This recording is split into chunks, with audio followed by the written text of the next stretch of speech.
Welcome back to the news today. This is One on One. In Israel, the vote of Sephardic Jews, whose origin is in Arab countries, has been key ever since the campaigns of the 1970s. The first time the right-wing Likud party won the elections in 1977 was attributed to that Sephardic bloc that saw the ruling Labour Party as biased towards them. Still today, it's in the background of elections, this time less than 2 months away. And tonight with me is Dr. Yifat Bitton, founder of Tmura, the Israeli Anti-discrimination Legal Centre. Dr. Bitton, thanks very much for being with me. Hello, good evening. So from the outside, maybe even from the inside, when we think of discrimination in Israel, I think a lot of people think more towards the divisions between Arab Israelis and Jewish Israelis. But within Jewish Israelis, also in Israel, along ethnic and religious lines, there are a lot of different divisions. And you've been outspoken on how those connect to politics, which is extremely relevant right now. How do you see those as playing a role in the Israeli political system? So first of all, I'll start with a starting point, which is that this is something that is not at all known, outside the boundaries of Israel, but also inside Israel. You opened your remarks saying that, Sephardic Jews used to have a lot of influence, and they are a key, they play a key role in establishing the political situation in Israel. But this is something that is completely not discussed when we get to thinking about politics in Israel. Only recently, another poll was taken as to their influence on how the political, the Sephardic influence, how it has been played out after 77, when you look at some of the parties that were really, at government, such as Kadima, for example. I don't know how to say it. It's like Kadima. It used to be Ariel Sharon's party. Yeah, going forth. Ariel Sharon's party. That he formed. Yeah, and they won like 29, 40 at the first elections, and then 29 votes. And they used to be such an amazing party, and in terms of their governance power. And once, eventually, a Sephardic candidate was able to overcome an Ashkenazi candidate in this party, through the primaries. Actually, she left after that, and they lost. They almost completely lost in the next elections. They won only 2 votes, and the poll indicated that only 4% of Ashkenazi voters of that party voted to that candidate for the same party, the same, politics, the same ideas of. So looking at maybe the evolution of that, if we see most of the polls tend to show that Sephardic voters would support the Likud in past years, at least, the more right-wing Likud party. But yet the Likud hasn't had a Sephardic leader, whereas the Labour Party, on the other hand, has had a couple of them. How do you explain that twice? Well, it's very complicated, because also when you look at, at these leaders, Sephardic leaders in the Labour Party in Israel, they weren't very successful, and they were not leading the party. Yes, they were not leading the party through election times, and they lost on their next chair term. So there's no sense of Amir Peretz did sort of lead during election times. Yeah, so for him, for the but then he lost. So the sense it doesn't stick. Exactly, it doesn't stick. And also when Peretz lost to Amir Peretz, again we see the same pattern of behavior, leaving his mother party to join Sharon. So you can say, okay, there was a feeling that this is the right thing to do for everybody to gather around Sharon. But at the same time, you see a pattern here. Once the Sephardic leaders manage to climb up the ladder to lead the party, there's a flight. There's a flight. So do you attribute that to discrimination, to a problem from within that sector of society, or both? What's the reason behind that?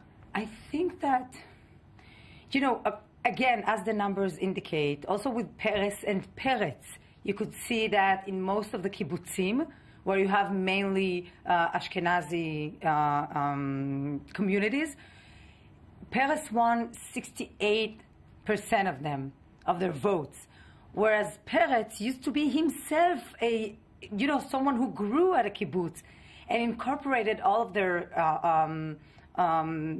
theories and ideas about social democracy. And, it was really amazing to see how they are not willing to accept him as one of their own. So why did it never go further? For the Likud, for example, which polls as recently as 2013 showed a very strong support among Sephardic voters for the Likud.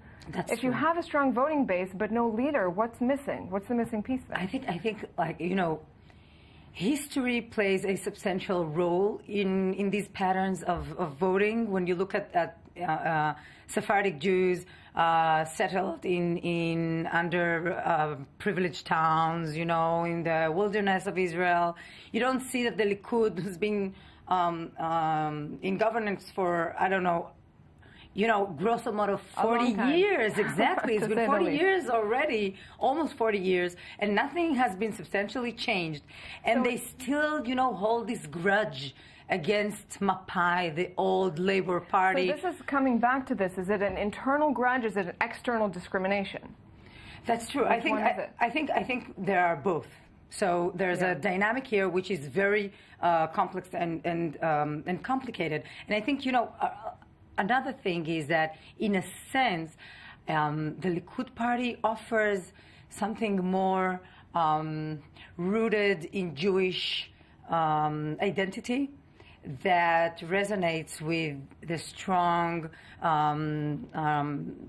tendency that you can identify at Sephardic cycles to, being in contact with their Jewish identity, knowing that it's secure and it's safe. And when it comes to Labor Party, it feels like, that it's more of the secular Zionist front. So let's go to another, to sort of stay current, another one of what came to be, I don't want to call it a scandal, but maybe a fiasco of this current election cycle, where former football star Eli Ohana joined the Jewish Home Party. There was a sort of uproar about it, a lot of criticism, and left.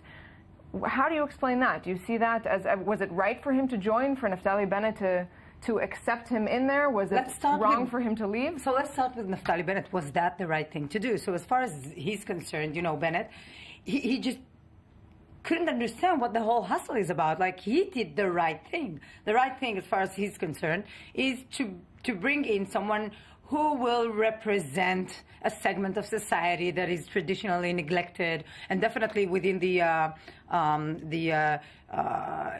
secular Zionist national group of people. Is there rejection by the sort of the settlement movement, the far-right settlement movement there?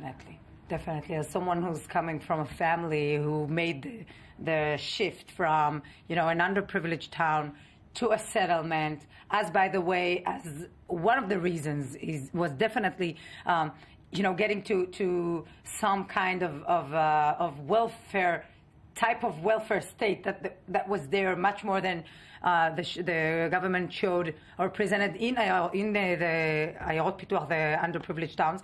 So the rejection was very, very dramatic. It was very, very clear that this is an elitist society. I grew up, studying in their educational system. It's a highly segregative and discriminatory system. Because we don't have a lot of time, I want to take you then from this, which obviously very, very deeply ingrained problems here, and Israel has no shortage of issues to deal with, to resolve these internal divisions just within the Israeli Jewish society. In the short time we have left, what needs to be done? Whose responsibility is it? I'll tell you what it is. What needs to be done is not to, assign all kinds of little presents, little political spaces for women, not just for Sephardic Jews, women, Sephardic Jews, Ethiopian Jews, who have only one representative in an, as of now, non-realistic position in Yesh Atid. This is just a shame. So I think it's not enough. It's not even enough to put representatives. What we do want and what we ask for is to have some kind of partnership. A means that will show us, that we're part of something that's happening. The solution will take a much longer answer, I'm sure, but partnership is a good place to start. Dr. Yifat Bitton, thanks very much for this. Thank you, our viewers, for being with us. Find us back here next Sunday for another edition. Thanks for watching.